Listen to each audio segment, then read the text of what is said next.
अस्सलाम वालेकुम। मेरे अब्बा आग में जल रहे थे। एक भयानक मंजर जो पिछले 3 दिन से मुसलसल मेरी नींद को चीर कर मेरे वजूद में दाखिल हो रहा था।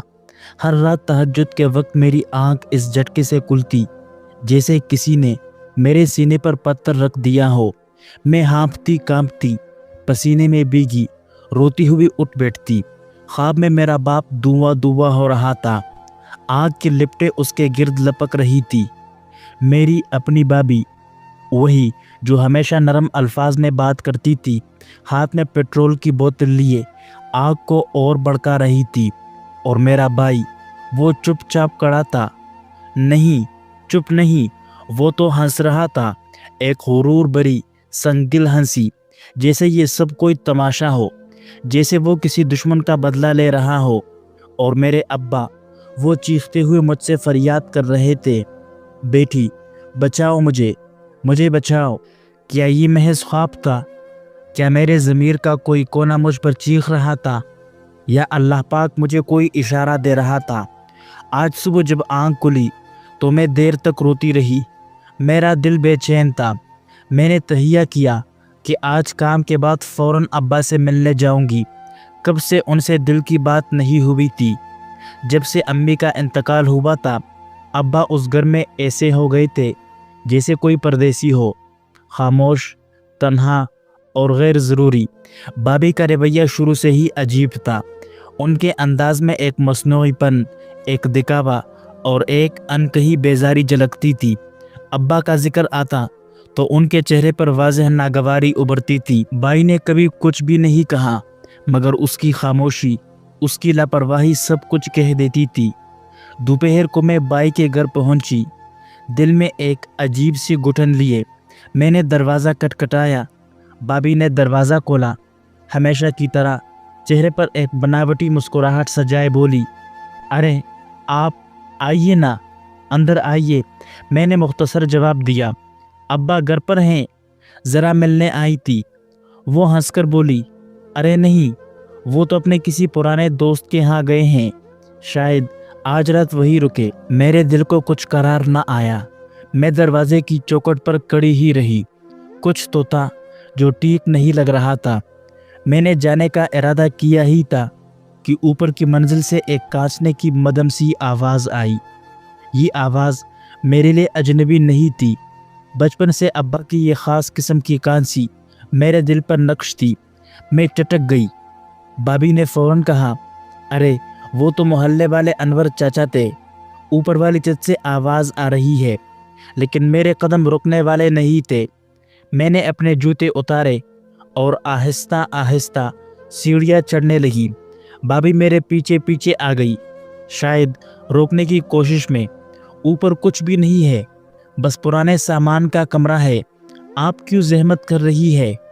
उनकी आवाज़ में एक चुभन सी थी। मैंने कुछ भी ना कहा, लेकिन कदम तेज़ हो गए। छत पर कदम रखते ही जैसे पूरे बदन में बिजली सी दौड़ गई। धूप तेज़ थी, वो धूप जिसमें कोई परिंदा भी साए की तलाश में होता है। वहाँ पर मेरा बाप, जो कभी हमें दोपहर के सूरज से बचाकर स्कूल छोड़ते थे, आज खुद उसके नीचे बैठे थे, एक पुरानी सी चटाई पर जिसके किनारे पट चुके थे। धूप में ऐसे बैठे थे जैसे वो इस घर का हिस्सा ही ना हो। कपड़े पसीने से भीगे हुए, चेहरा जर्द और आंखों में वो खामोशी थी जो किसी मजलूम की आखिरी फरियाद होती है। उनके सामने वही प्याला रखा था जो हम बचपन में कुत्ते के लिए इस्तेमाल करते थे। उसमें रोटी के 2 सख्त टुकड़े थे जो शायद सुबह के हो या कल के। वो रोटी पानी से नरम करके खाने की कोशिश कर रहे थे। मेरे कलीजे में एक अजीब सा दर्द उठा, जुबान जैसे मफलूज हो गई हो। अब्बा, मेरी आवाज़ में लर्जिश थी। अब्बा ने चौंक कर मेरी तरफ देखा। उनकी आंखों में हैरत, खुशी और शर्मिंदगी सब यकजा थी। वो एक बच्चे की तरह बौखला गए थे, जैसे रंगे हाथों पकड़े गए हों। बेटा, तुम यहाँ, तुम क्यों आई हो? अब्बा, ये क्या हो रहा है? नीचे क्यों नहीं बैठे? बस वो कांसी है ना, बच्चों को ना लग जाए, इसलिए बहू ने कहा है कि कुछ दिन ऊपर रह लो। भाभी ने कहा, क्या फ़र्क पड़ता है? میں نے پلٹ کر بابی کی طرف دیکھا جو دروازے پر کڑی تھی۔ آنکھوں میں شرمندگی نہیں بلکہ بے حسی تھی۔ انہوں نے کہا، دیکھیے نا، ہمیں بھی تو بچوں کا خیال رکھنا ہوتا ہے۔ ابا کو کانسی ہے اور عمر بھی زیادہ ہے، ہم نے تھوڑی دیر کے لیے اوپر رکھا ہے بس۔ میں نے کہا، تو یہ پیالہ، یہ روٹی، کیا یہ مہمانوں کے لیے ہے؟ تو ناٹک کر کے کہنے لگی، اوہ وہ بس ابھی میں کھانا لے کر آتی ہوں، وہ تو بچی کچھ ہی روٹی تھی۔ میں نے سختی میں کہا، جھوٹ اور صرف جھوٹ۔ میں نے سب کچھ سمجھ لیا تھا کہ میرے باپ کو اس گھر میں وہ عزت نصیب ہی نہیں جو ایک نوکر کو دی جاتی ہے۔ مہمانوں کے لیے بوجھ بن چکے تھے۔ ابا نے میری آنکھوں سے بہتے آنسو دیکھے تو نظریں جھکا لی۔ بیٹی، میں ٹھیک ہوں، تم فکر نہ کرو، یہاں بیٹا ہوں، آسمان نظر آتا ہے اور کچھ یادیں۔ بس ان کی آواز وہاں پر ہی رک گئی، جیسے کوئی گھونٹ بھر کر آنکھوں کی نمی کو زبردستی اندر دبا رہا ہو۔ میں نے ان کا ہاتھ تھاما، وہی ہاتھ جو کبھی میرے لیے چھتری بنتا تھا، آج دھوپ میں جل رہا تھا۔ میرے دل نے فیصلہ کر لیا تھا کہ کچھ نہ کچھ تو بدلنا ہوگا۔ یہ ظلم اب اور نہیں سہوں گی، اور میرا پہلا قدم ہوگا کہ ابا کو اس گھر سے نکال کر اپنے گھر لے جاؤں۔ میں ابا کو فوراً اپنے گھر نہیں لائی، لیکن پچھلے واقعے کے بعد دل مطمئن نہیں تھا۔ ہر روز دوپہر کو ان کے لیے کچھ نہ کچھ لے جاتی، تھوڑی دیر ان کے پاس بیٹھتی، ان کی باتیں سنتی، ان کا دکھ بانٹنے کی کوشش کرتی۔ چھت کا وہ کمرہ میرا معمول بن گیا تھا، لیکن شاید میری یہ محبت کسی کو کٹکنے لگی تھی۔ ایک دن میں حسب معمول ابا کے پاس گئی۔ ان کا چہرہ کچھ بجھا بجھا سا لگ رہا تھا۔ پوچھنے پر بس اتنا کہا، بیٹا اب زیادہ نہ آیا کرو، سب کو اچھا نہیں لگتا۔ میں نے کہا، کیوں ابا، میں تو آپ کی بیٹی ہوں، آپ سے ملنے بھی نہ آؤں؟ وہ خاموش ہو گئے۔ ان کی آنکھوں میں ایک ایسی گھبراہٹ تھی جو کسی آنے والے طوفان کا پیش خیمہ تھی۔ اسی شام جب میں نیچے آ رہی تھی تو سیڑھیوں کے موڑ پر اچانک بابی کی آواز سنائی دی۔ وہ اپنے فون پر کسی سے بات کر رہی تھی۔ آواز بلند تھی۔ ہاں، میں نے کئی بار دیکھا ہے، وہ مجھے عجیب نظر سے دیکھتے ہیں۔ عمر ہو گئی ہے مگر نیت پر شک ہے۔ اب بہانے سے اوپر آتے ہیں، کبھی پانی مانگتے ہیں، کبھی کچھ اور۔ یہ سن کر میرے قدم وہی رک گئے، میری آنکھیں کھلی کی کھلی رہ گئی۔ کیا یہ میرے باپ کے لیے کہہ رہی ہے؟ کیا واقعی یہ ایسا الزام لگا رہی ہے؟ میں نے آگے بڑھ کر ان کے سامنے آ کر کہا، کیا آپ میرے ابا پر الزام لگا رہی ہے؟ بابی چونک گئی مگر جلد ہی سنبھل کر بولی، میں الزام نہیں لگا رہی، بس وہ مجھے عجیب سی نظر سے دیکھتے ہیں، میرے دل کو اچھا نہیں لگتا، اور تم تو روز ان کے پاس آتی ہو، تمہیں ذرا سا تو اندازہ ہونا چاہیے۔ میں کہنے لگی، وہ تمہارے سسر ہے، تمہیں شرم نہیں آتی اس طرح کی غلیظ الزامات لگاتے ہوئے؟ میں غصے سے چیخی، مگر اسی لمحے میرے بھائی آ گئے۔ ان کے چہرے پر شک اور سنجیدگی کا سایہ تھا۔ کیا ہو رہا ہے یہاں؟ بابی فوراً ان کے پاس گئی اور آنکھوں میں نمی لا کر کہا، میں نے کچھ نہیں کہا، صرف تمہیں بتایا کہ مجھے عجیب محسوس ہوتا ہے۔ ابا پہلے جیسے نہیں رہے۔ بھائی نے میری طرف دیکھا اور بغیر کسی سوال کے بولے، اگر تمہیں کچھ عجیب لگ رہا ہے تو میں بات کروں گا، میں ابا سے پوچھوں گا۔ میں کہنے لگی، کیا مطلب ہے تمہارا؟ تم صرف اپنی بیوی کے احساسات پر میرے باپ پر الزام لگا رہی ہو۔ میری آواز لرز گئی۔ بھائی خاموش رہے، اور یہی خاموشی میرے دل پر ایک کاری ضرب تھی۔ میں سمجھ گئی تھی کہ گھر کی دیواریں پہلے ہی جھوٹ کی بنیاد پر ہلنے لگی ہے، اور اب ان میں دراڑ آنا باقی ہے۔ صبح کی روشنی ابھی پوری طرح پیلی نہیں ہوئی تھی کہ میرے فون کی گھنٹی بجی۔ نمبر بائی کا تھا۔ دل بے وجہ دھڑکنے لگا۔ کال اٹھائی تو پیچھے شور سنائی دیا، بس بہت ہو گیا، اب میں مزید برداشت نہیں کر سکتا۔ یہ بائی کی آواز تھی، غصے میں تنی ہوئی۔ میں نے کہا، کیا ہوا؟ سب خیریت تو ہے؟ انہوں نے کہا، آ کر خود دیکھ لو۔ بس यही कहना था कि कॉल कट गई। मैं तेज कदमों से बाई के घर पहुंची। दरवाज़ा खुला था। सहन में मोहल्ले की चंद औरतें जमा थी। सबकी आंखों में सवालात थे और चेहरे पर हैरत। मैं अंदर पहुंची तो देखा मेरे अब्बा दरवाजे के बाहर ज़मीन पर गिरे हुए थे। उनके कपड़े मिट्टी से अटे हुए थे। चेहरा सुर्ख था और आंखों में ऐसा कर्ब था जो किसी तूफान के बाद की तबाही जैसा होता है। मेरे कांपते कदमों ने उन्हें थाम लिया।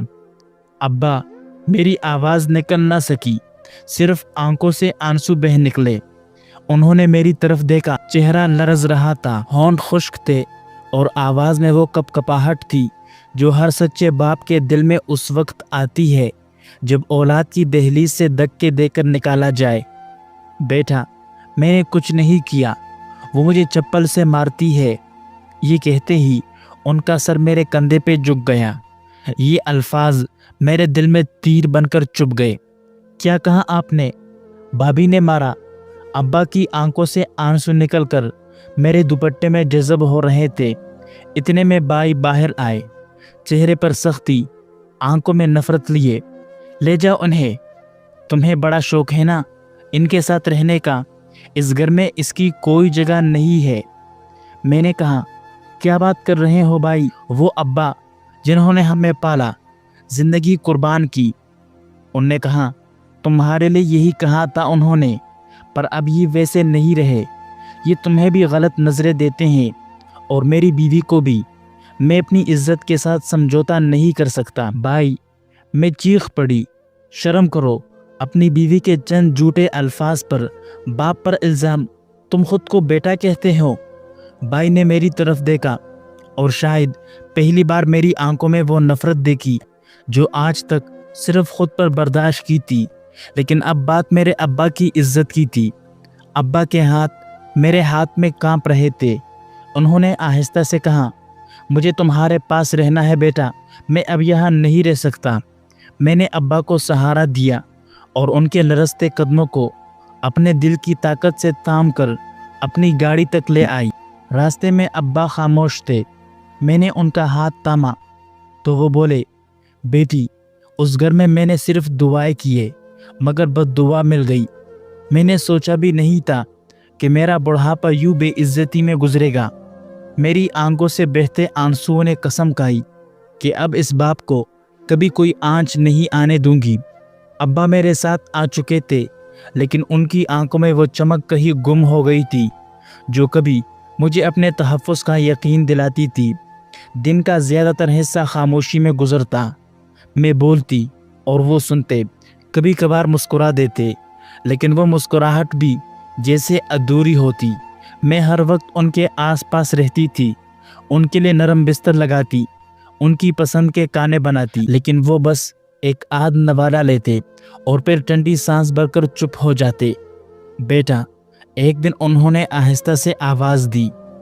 मैंने कहा, जी बाबा, अगर मैं ना रहूं तो मेरे कमरे की दराज में एक नीले रंग का लिफाफा है, वो तुम रख लेना। मैंने कहा, अब्बा, ये कैसी बातें कर रहे हैं? आप मेरे साथ हैं और हमेशा रहेंगे। वो मुस्कुराए, हमेशा कोई नहीं रहता बेटा, बस दुआएं बाकी रह जाती है। मेरे दिल ने धड़कना छोड़ दिया। मैंने उनके कदम चूमे और रो पड़ी। एक दिन अचानक अब्बा की तबीयत ख़राब हो गई। सांस फूलने लगी, हाथ कांपने लगे और चेहरा पसीने से भीग गया। मैं फ़ौरन अस्पताल ले गई। डॉक्टर ने ऑक्सीजन लगाई और कुछ टेस्ट किए। तशख़ीस हुई कि उनका दिल कमज़ोर हो चुका है और वक्त अब साथ नहीं दे रहा। मैंने उनका हाथ थामा। वो मुस्कुराए, बेटी, बस एक दरख्वास्त है, मेरे जनाजे पर किसी को रोने ना देना जो ज़िंदगी में मेरे दुख का सबब बना हो। उनकी आंखें बंद हो गई और दिल की धड़कनें हमेशा के लिए खामोश हो गई। मेरे लिए दुनिया थम गई। मैं यतीम हो चुकी थी, लेकिन इस बार दुख कुछ और ही था। मैंने बाप को मरते हुए देखा, उनकी आंखों की आखिरी नमी को महसूस किया और उनके दिल की आखिरी धड़कन को अपने हाथों में बंद होते देखा।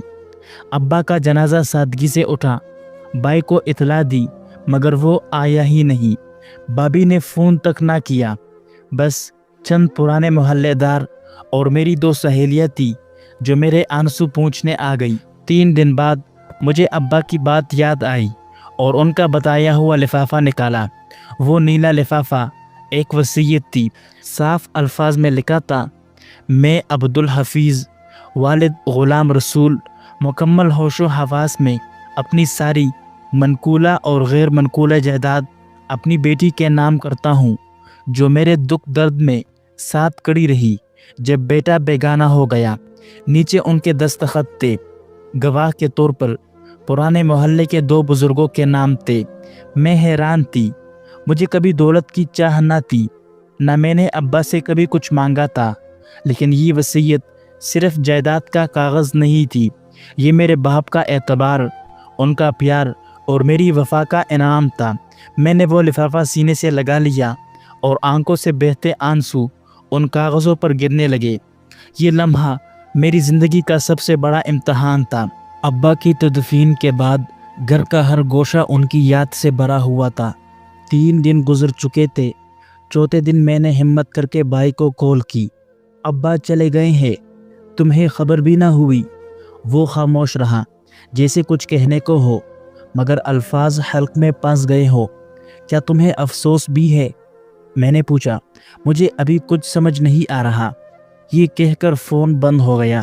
رات کے سناٹے میں اچانک کچھ آہٹیں ہوئی۔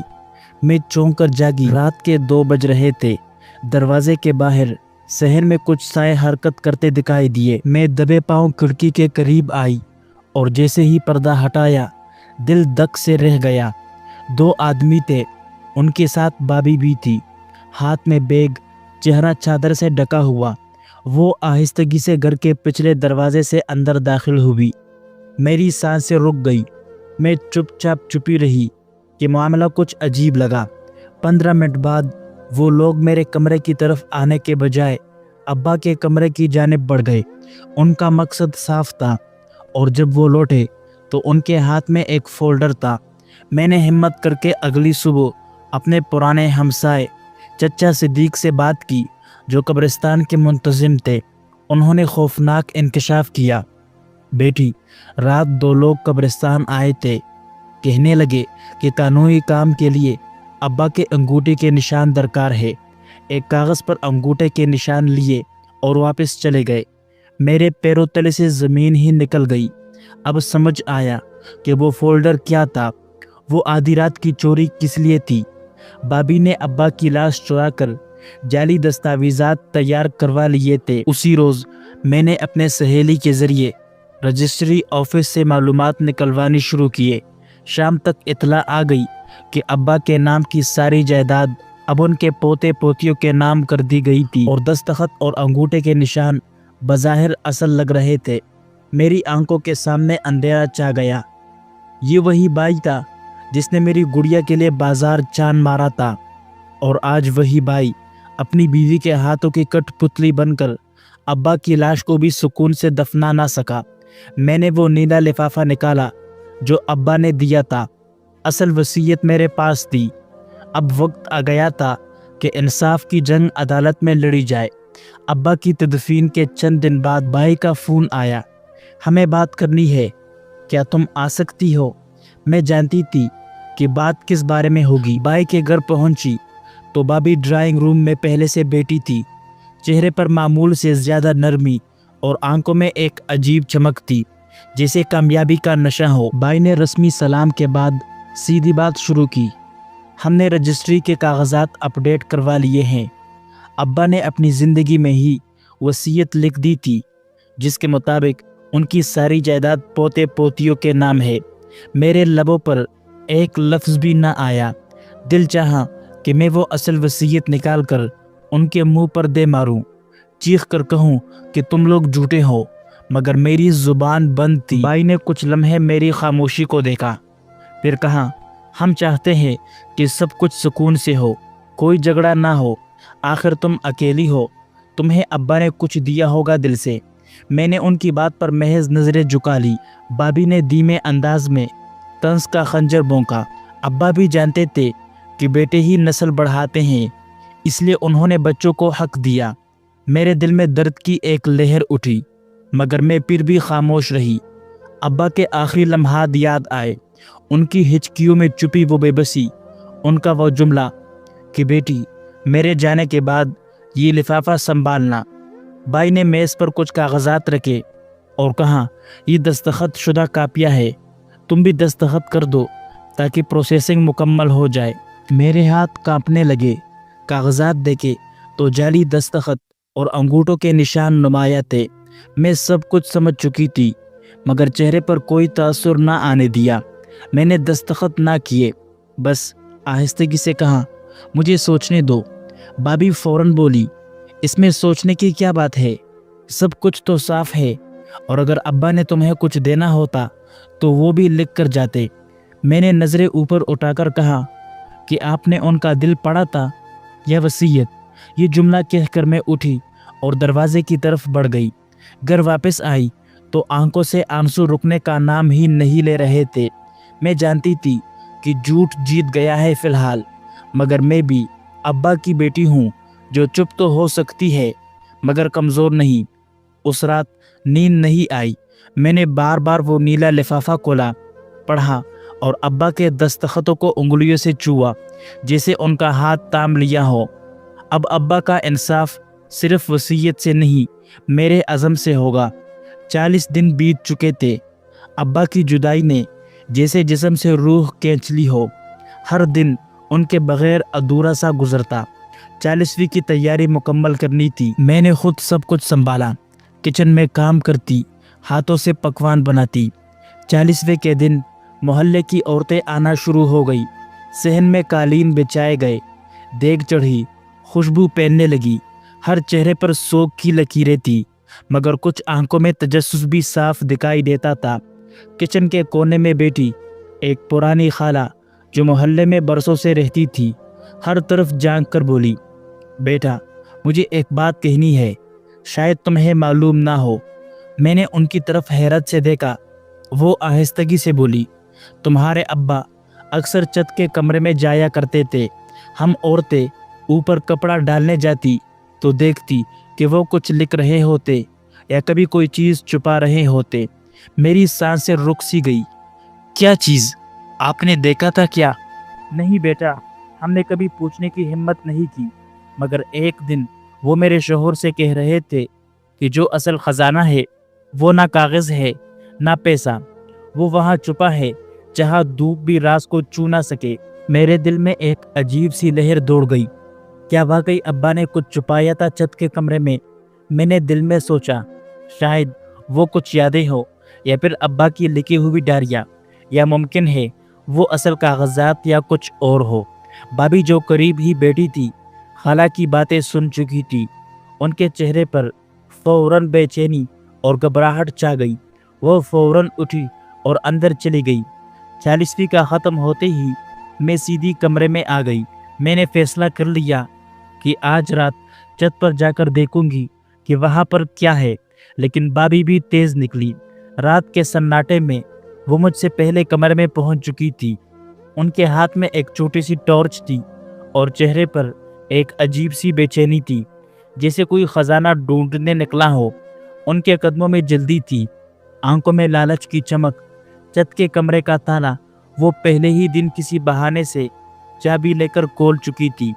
دروازہ دھیرے سے کھولا اور ٹارچ کی روشنی میں کمرے کا جائزہ لینا شروع کیا۔ بابی نے جلدی وہ سب چیزیں الٹ پلٹ کرنا شروع کر دی، ایک ایک کپڑے کو چیک کیا، مگر جو وہ چاہتی تھی وہ وہاں نہیں تھا، اور میں بھی یہ سب چپ کر دیکھ رہی تھی، ایک کونے سے خاموش۔ مگر جو کرنا تھا وہ میں جانتی تھی۔ اس کمرے میں کچھ ضرور ہے، کچھ ایسا جو صرف چیزوں میں نہیں، وقت میں چھپا ہے، اور اس وقت کا پردہ بھی جلد اٹھنے والا ہے۔ یہ صرف تلاش کی پہلی کوشش تھی، اصل راز اب بھی باقی تھا، اور شاید ابا نے اسے میرے لیے بچا کر رکھا تھا۔ اگلی شام جب سب نماز مغرب کے بعد کھانے میں مصروف تھے، بابی نے ایک بار پھر اوپر جانے کا ارادہ کیا۔ اس بار ان کے ساتھ نہ کوئی شور تھا، نہ کسی سے اجازت لی گئی۔ ان کا خیال تھا کہ دن کی روشنی میں شاید کچھ نظر آ جائے جو رات کی تاریکی میں چھپا رہ گیا تھا۔ وہ تیزی سے सीढ़ियाँ चढ़ी और छत के कमरे का दरवाज़ा खोला। धूप की रोशनी अब मद्धम पड़ चुकी थी। कमरे में नीम अंधेरा छाया हुआ था। इस बार उनकी नज़र उस पुराने बोरी नुमा कपड़े पर पड़ी जो एक कोने में पड़ा था। उन्होंने उसे उठाने के लिए जैसे ही हाथ बढ़ाया, जमीन में हल्की सी जुम्बश हुई। उनका दिल धड़कने लगा, कदम पीछे हटने लगे, लेकिन तब तक बहुत देर हो चुकी थी। कमरे के कोने से एक लंबा सियाह रंग का सांप निकल आया था। कमरे के कोने से एक लंबा सियाह रंग का सांप निकल आया था। आहिस्ता आहिस्ता उसकी हरकत अब बाबी की तरफ हो रही थी। बाबी ने चीखने की कोशिश की, लेकिन आवाज़ गले में ही फंस गई। वो पीछे हटी, कदम लड़खड़ाए और गिरने से पहले ही सांप उनके पाँव पर हमला आवर हो गया। एक शदीद चुभन, एक जलता हुआ दर्द और एक कपकपाती चीख। सांप ने उनके पाँव पर डस लिया था। वो जमीन पर गिर गई, हाथों से फर्श को रगड़ती रही और चीखने की कोशिश करती रही, लेकिन जुबान जैसे बंद हो चुकी थी। जिस्म सुन्न होने लगा था और आंखों के सामने अंधेरा छा रहा था।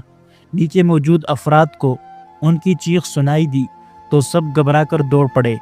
बाई, मैं और मोहल्ले की एक खातून फौरन ऊपर पहुंची। मंजर देखकर सबके चेहरे सफ़ेद हो गए। मैं फौरन पानी लाई और बाई ने एम्बुलेंस के लिए कॉल की।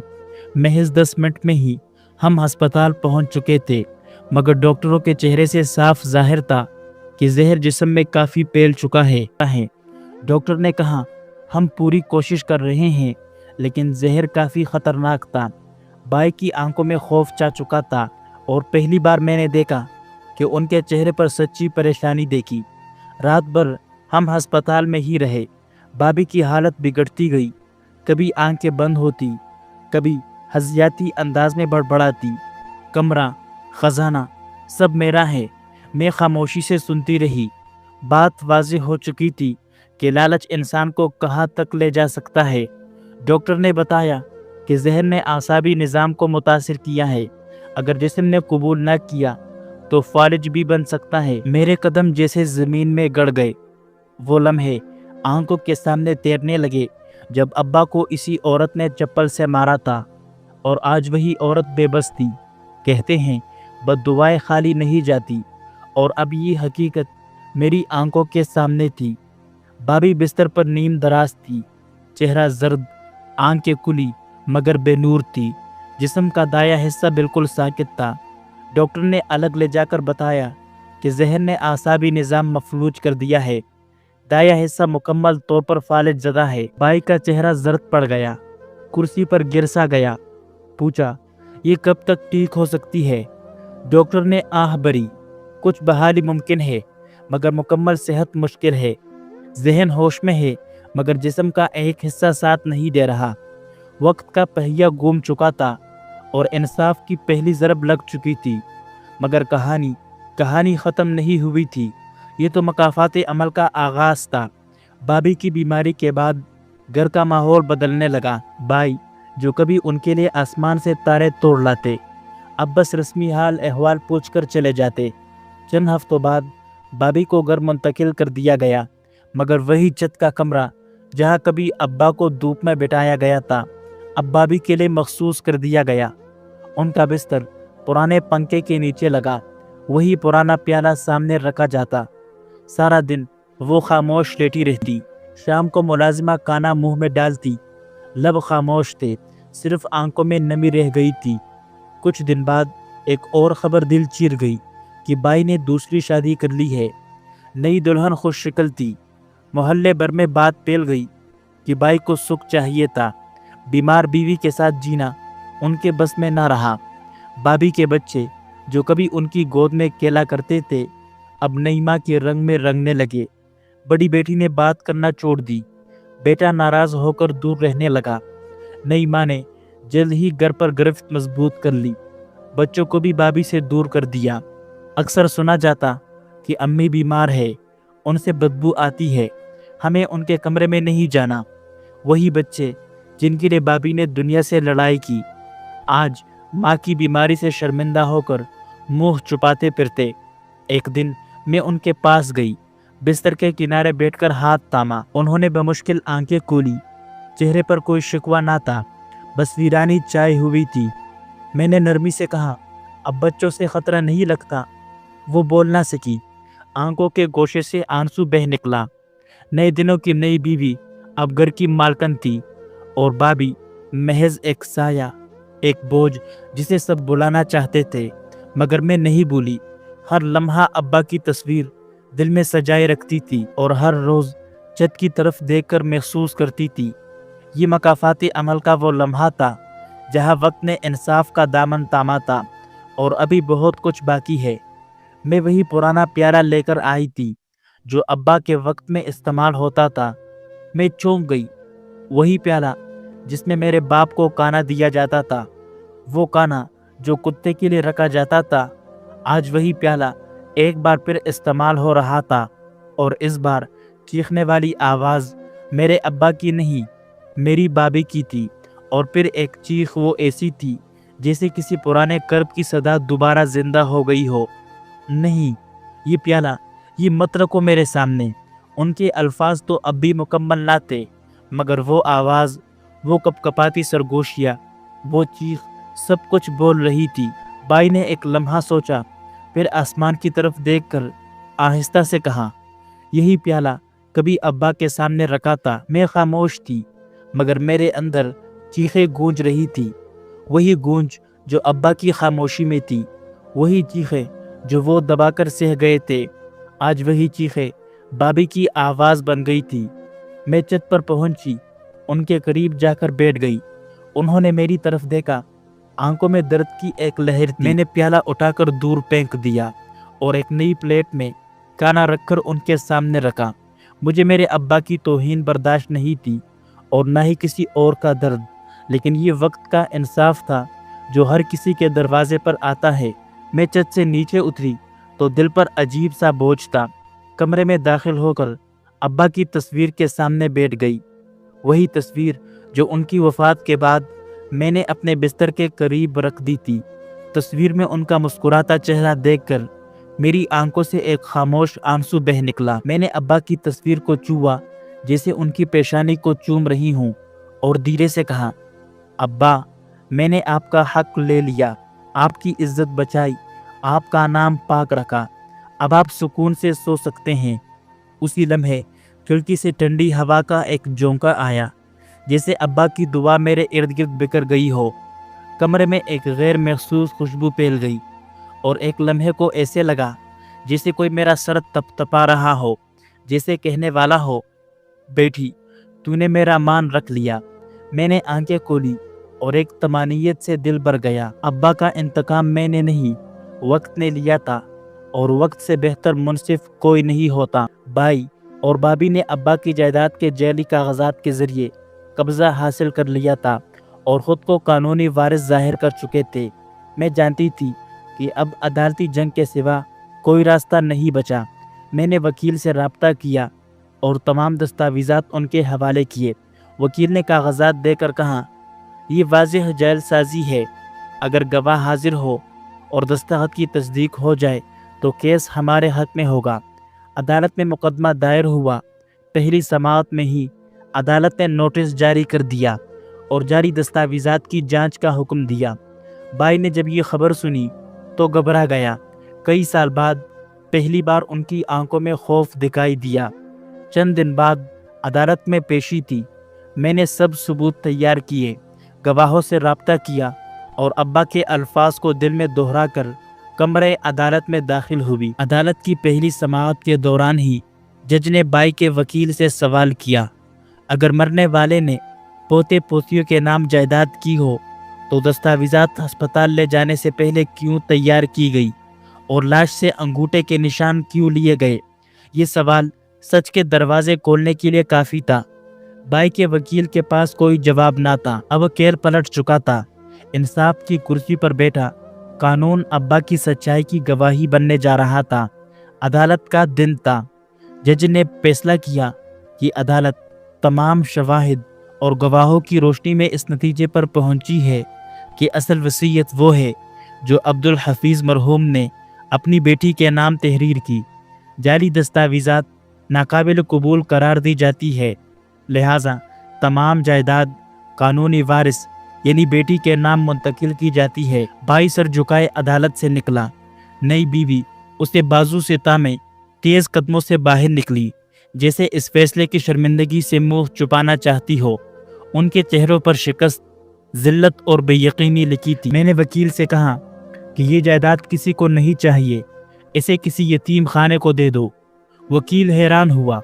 आपको अंदाजा भी है ये कितनी बड़ी रकम है? मैंने धीरे से जवाब दिया, मुझे सिर्फ ये अंदाज़ा है कि मेरे अब्बा ने सारी ज़िंदगी दूसरों के लिए जिया। मैं चाहती हूँ कि उनका सवाब उन बच्चों को मिले जिनके पास बाप का साया नहीं।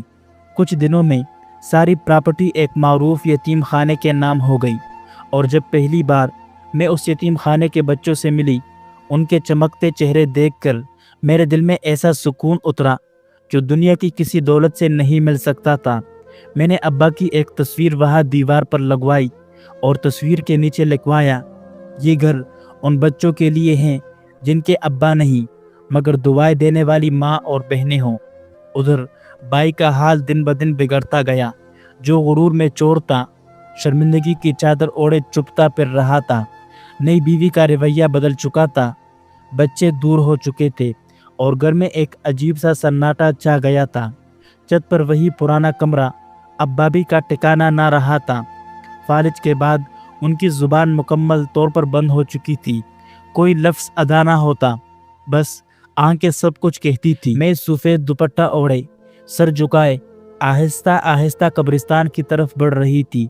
हाथों में गुलाब के फूल थे और दिल में वो सब लम्हे जो अब्बा के साथ गुजारे थे, और वो भी जो उनके बगैर गुजरे। और आज उनकी कब्र के सामने खड़ी मैंने सर झुकाकर हाथ जोड़े। अब्बा, मेरी आवाज़ भीगी हुई थी। आपकी बेटी ने इंसाफ दिलाया। आपका हक, आपकी इज्जत और आपका नाम सब कुछ वापस ले आई।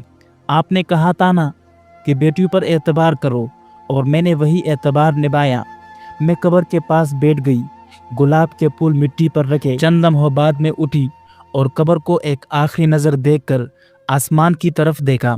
सूरज की किरणें नरम हो चुकी थी, जैसे वो भी इस बेटी को सलाम कर रही हो जिसने अपने बाप का इंसाफ जिंदा किया। और फिर एक दिन जब मेरी किताब मुकम्मल हुई, मैंने उसका नाम रखा छत का आसमान। ये मेरी कहानी थी। किताब के आखिरी सफ़े पर एक जुमला दर्ज किया, माँ बाप का दिल ना दुखाओ वरना मकाफात अमल का दर्द नस्लों तक जाता है।